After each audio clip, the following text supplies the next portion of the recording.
But episode 1 I was super excited about it. Like I said, I don't know where it came from, but one of my favorite, most excited I ever got is when I got Star Wars Insider in my mailbox. I came home from school, and on the cover was this big face of Darth Maul. I remember that. And it was like, it said like the new face of evil or something.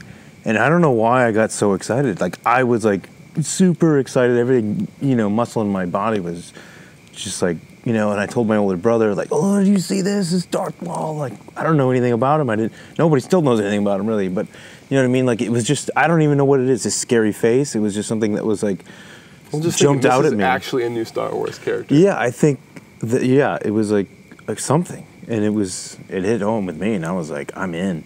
And I loved it. And they did, I don't know. It was something else that has, obviously, it was a new Star Wars movie in how many years, whatever, since '83. But obviously 2 and 3 didn't have that, but they didn't need that because they already had, they didn't have that. But episode 1 for me was, I don't know, it's just awesome. It was something that I felt, and I don't know.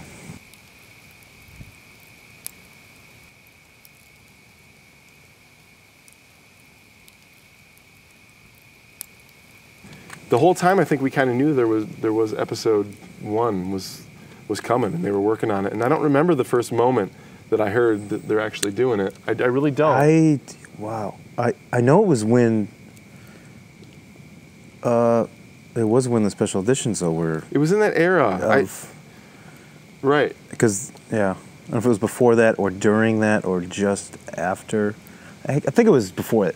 I know because I learned. At the time, most of it was from Star Wars Insider, but I can't even remember why I got Star Wars Insider. Like, why did I subscribe to this?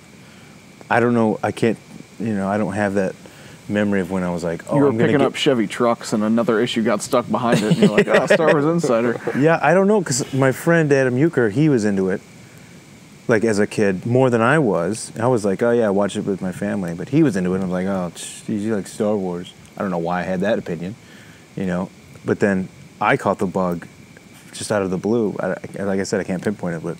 Well, I think those conversations with friends about the universe and everything that's unstated in the movies, your imagination kind of runs wild. And that's fill in the blanks, and there's so much fertile ground there, especially in the '90s, and the build up to Episode 1. I remember getting closer to the release. I don't know if I can't even remember if this was a true thing that was actually said or not, but I remember my friend was telling me that he had read that Steven Spielberg had seen the movie and had a quote that they asked him how it was, and he said, well, I want to see it again. Which at the time I remember thinking, like, it was so good, he wants to see it again. But now in retrospect, because so many people don't like that movie, I do. I wonder if he was like, I want to see it. I got to see that again. To make it, I don't know. I don't really get it. Maybe that wasn't even a quote that he actually said, or just, people make stuff up. Especially back then when we didn't have the internet and have access to all this information. I'll have to look into that to see if that was so much more hearsay. There was way more hearsay because of just you didn't get a lot of info. So yeah, it was fun. But then I remember I was going to a community college at the time, and I remember walking to class with my friend and my cousin, and my cousin was like, "Oh, did you hear? There's a review. It says the new Star Wars is really bad." And I remember just thinking, like, I don't believe that. There's no way. It's not. There's no way. Yeah, I don't think I ever heard a rumor of it being bad before I saw it. I don't know, but. And well, then there's obviously buying all the tickets, waiting in line to buy the tickets, and you guys were in high school at the time, right? So there was a lot of people skipped school. Yeah, a lot of people skipped school. Camped out in the theater, front of the theater. Yeah, so excited. I mean, but that's another thing that it was not only. It's like in our lives, I think, as we know each other, that's how we got together. It's because of Episode 1. Yeah, we were all friends beforehand, but like that really was a lot of solidified our relationships. You know, I mean, it was definitely something special, and it is still special. Like, I can almost smell Episode 1. Like, that's how much it ingrained into my memory and my I can definitely smell excitement. episode 2 and 3. Yeah. Well, there.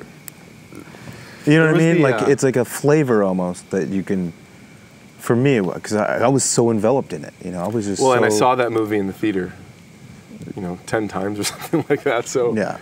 that whole summer was Phantom Menace. And even before that, though, I remember a few weeks before the movie came out, whenever the action figure release was, I remember being there at Toys R Us when they released all the action figures, and I remember there were some posters and things, and I remember grabbing the Jar Jar Binks, and my friend was like, he's going to be the Chewbacca of this movie.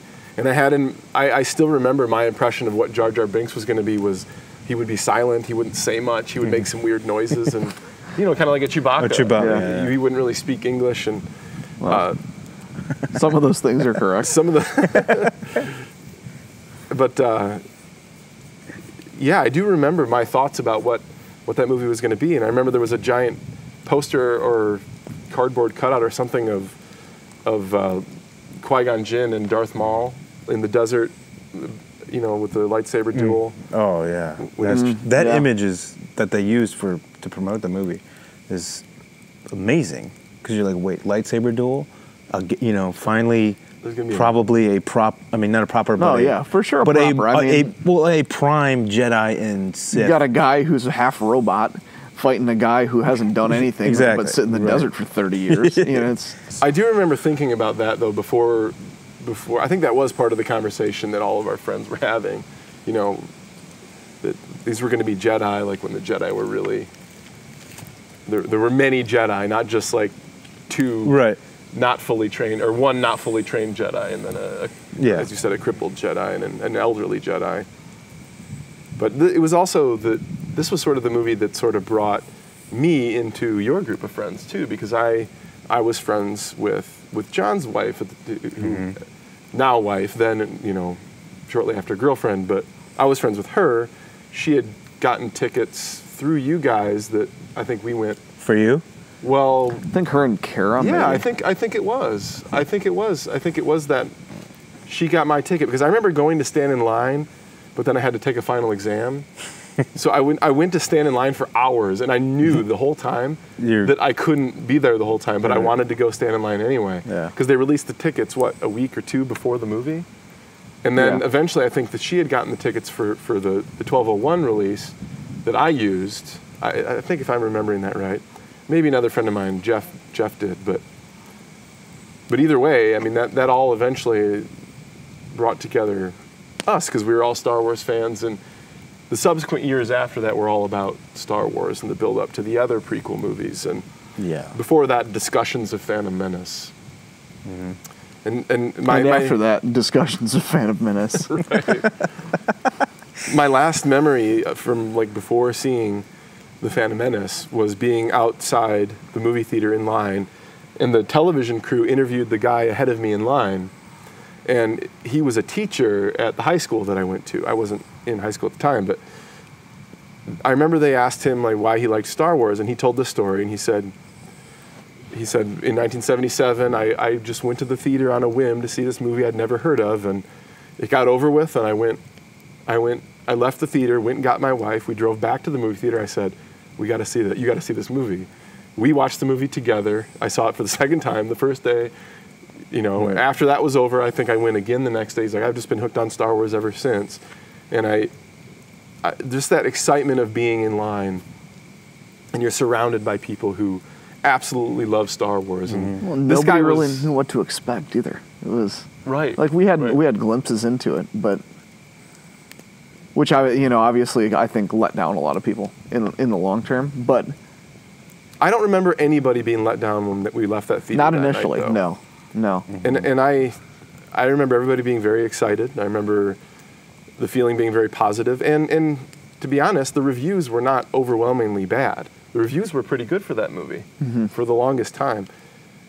I remember, checking Rotten Tomatoes at the time, and it was always very positive. Now, if you check it, it's a little lower because the 3D release, they re-reviewed it and added all those reviews to the mix. Yeah. But there are certainly things that aren't perfect about that movie, and there are things that there are reasons why I like the original trilogy better than the prequel trilogy, but those experiences, not just going to the movie, but the build-up, really define that era in many ways for me, and I don't think I could really ever come be to disappointed. define just such a large part of our lives, like you already touched on. I mean, Sure. we've met so many people and become so close to so many people because of Star Wars, and that would not have happened if the prequels never came out. I mean, That's it's just true. not. It wouldn't have happened.